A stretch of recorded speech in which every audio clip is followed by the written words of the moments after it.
Hello, I'm Steve Weber, the host of Book Cheapskate. We're running down the top 10 free Kindle books featured today on bookcheapskate.com. Happy Tuesday, everyone. It's October 14th, 2025. As always, I'm joined by my co-host and bookworm sidekick, Cassandra. Good morning, Cass. Good morning, and hello to you out there listening. Hope you're ready for some great free reads today. Absolutely. We've got quite the mix today. A real haul, everything from fantasy, bit of romance, even some cooking, which is interesting. Yeah, definitely some surprises in the list. We're going to run through them, give you the lowdown. Okay, let's kick things off. Book number 1, Hammered. It's Legacy of Magic Book 1 by Lindsay Buroker. Humorous paranormal fantasy is the vibe here. Right, and the heroine, Matti Puletasi, she's pretty unique. Seattle native, half-dwarf. And she's got the strength of a bear, apparently. But the interesting thing is she's not really into the whole magic thing. Prefers power tools, home renovations. Exactly, which is kind of refreshing for fantasy, Yeah. a practical hero. But, things get messy fast. Yeah, sounds like it. She gets framed for murder while everyone's after this mysterious artifact hidden under her Reno project. Right. Orcs, werewolves, humans, everyone wants it. So she's kind of stuck. And has to team up with someone she'd rather not. You got it. A, quote, haughty, deadly elf assassin from another realm. Classic reluctant partnership. Ah, okay. So you get that snarky banter, the opposites attract thing. Sounds like maybe a slow burn romance, too. Definitely checks those boxes. Yeah. Great if you like that mix of urban fantasy snark and, well, elves. Cool. Okay, moving on. Book number 2. Everything She Ever Wanted. This is a different kind of love book 1 by Liz Durano. And this one dives right into contemporary romance territory, specifically reverse age gap. Right, so the woman is older, the setup sounds pretty intense. Harlow James, she's a successful surgeon. Transplant surgeon, yeah. And she's running from some serious loss, grief, basically trying to disappear. Ends up in the sustainable desert home, the Pearl, near Taos, New Mexico, trying to go off-grid. But she doesn't quite manage to disappear. She meets Dax Drexel. He's a master carpenter working on her place. And he is, let me check, 13 years younger. 13 years younger, yeah. So that's the core dynamic. It really flips the usual script. So the book tackles things like grief, starting over, but also maybe the societal side-eye that can come with the woman being older. Exactly. It uses that enemies to lovers thing to explore all that. Second chances, emotional vulnerability. It's got depth. Interesting. Okay, book 3, a complete tonal shift maybe. Truly Mine, Carmichael Security Series by Nicole Rose. Oh, yeah. This is firmly the over-the-top alpha romance category. Unapologetically so. So the hero, Zane Carmichael, he sees the heroine, Emma Cooper, and is just instantly obsessed. Instantly. Like 0 to 60 obsession. The description says he's hot, bossy, and relentless. Wow, okay. And he lies his way into her life under the guise of providing security. Pretty much. It's all about that forced proximity, you know? Got to protect the curvy heroine he's decided is his. But there's a catch, right?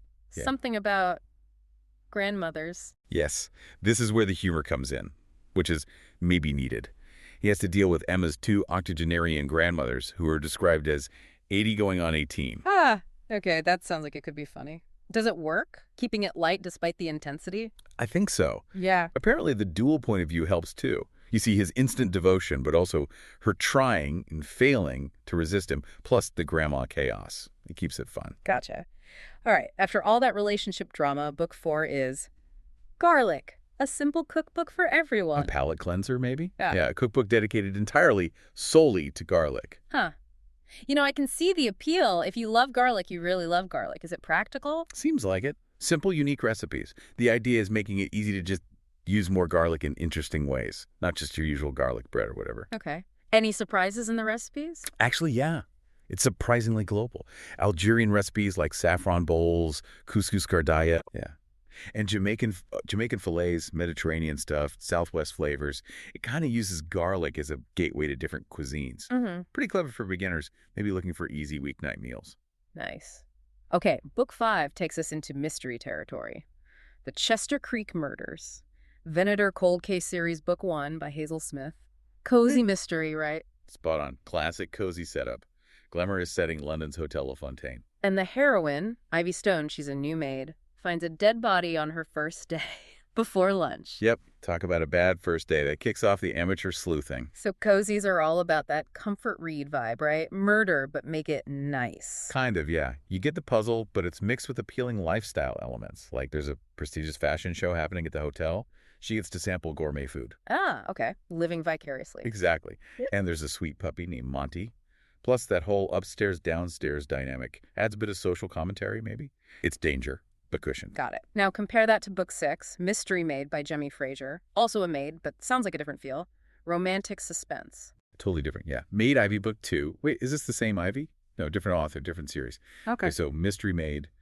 The heroine here, Tansy, she's not sleuthing for fun. She's hiding. Hiding from who? Or what? A dangerous ex, apparently. Scammed her, sounds like. So she's retreated to this remote fishing lodge she inherited in Vermont, working on tech stuff, trying to lay low. Okay, so remote setting. That always amps up the suspense. Definitely. And then you get the classic romantic suspense tropes, protector dynamics, Yeah. specifically brother's best friend. Ah, okay. So the hero shows up. Yeah, Sam. He's a burned-out FBI agent. Officially, he's just checking on his friend's sister, but Ah, surprise, he's been secretly into her for ages. of course he has. So forced proximity, high stakes, maybe some unresolved feelings. Much less cozy than the last one. Much less cozy. More about survival, protection, and that simmering romantic tension and isolation. Right. Okay, now things get a little unusual with books 7 and 8. They seem related. Built of secrets and writing by the book. Yeah, it looks like two listings for essentially the same core content, which is interesting in itself, suggests a specific demand. And the content is devotionals for writers. Exactly. Writing by the book. 101 Devotionals for the Christian Writer by Kathy Widenhouse. It's in the writing a language reference category, but with a Christian focus. So it's not just about craft, like sentence structure or plot. It connects the two. It takes, best practices in writing the by-the-book stuff and links them to what the author calls God's writing guidelines in Scripture. Huh. How does that work in practice? Well, it's set up as 101 short devotionals. Each one has a scripture passage, then illustration related to writing, a practical truth takeaway, and a prayer. So it's meant to be like daily inspiration for writers who want to integrate their faith and their writing process. Precisely. Bloggers, freelancers, novelists, anyone who sees writing as more than just a job, maybe as a calling or ministry, it aims to empower them, make their writing stronger and more impactful from that faith perspective.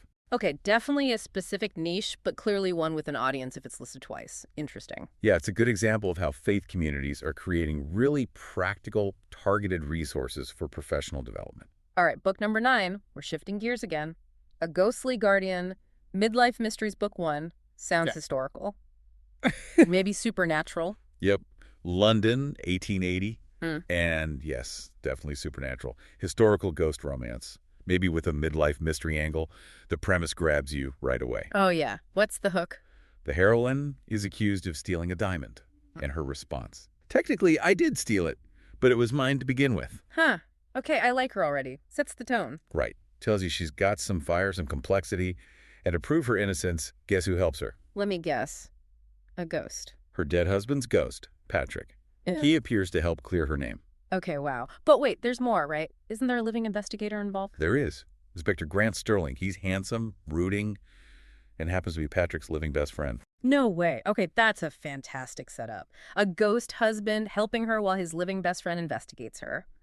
And maybe falls for her. Talk about a complicated love triangle. Ghostly guardian versus living investigator.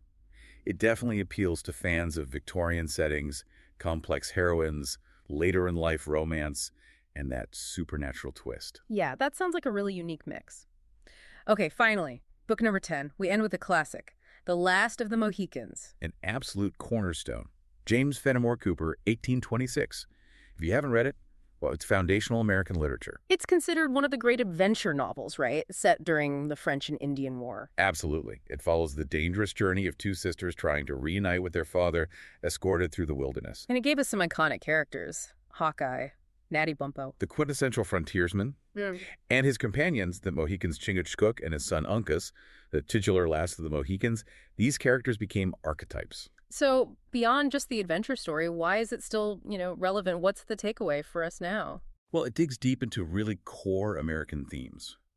The clash between European civilization and the vanishing wilderness, Ideas about loyalty, bravery, brotherhood, the morality of expansion. So it's not just buckskins and battles, there's real depth there. A lot of depth. It really shaped how America saw its own frontier myth and its relationship with the land and with Native American cultures.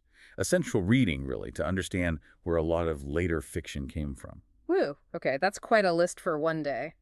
From elf assassins to ghostly husbands to Garlic cookbooks. A bit of everything. Hopefully gives you some good options to check out. Well, thanks for joining us today. And remember, if you want to download any of the books we've mentioned today for free from Amazon, visit us at bookcheapskate.com and you'll have all the links right there. But do it now. These books are free today, but might be back to full price tomorrow. Also, along with those freebies, the site has a ton of specials on deeply discounted Kindle books and also a heads up on the best new releases. Every morning, it's all brand new. Cass will do it again tomorrow. Absolutely. Can't wait. Happy reading, everyone. Until then, keep on opening new worlds with great books without opening your wallet. And whatever you do, remember this. When you read, your mind becomes its own kingdom.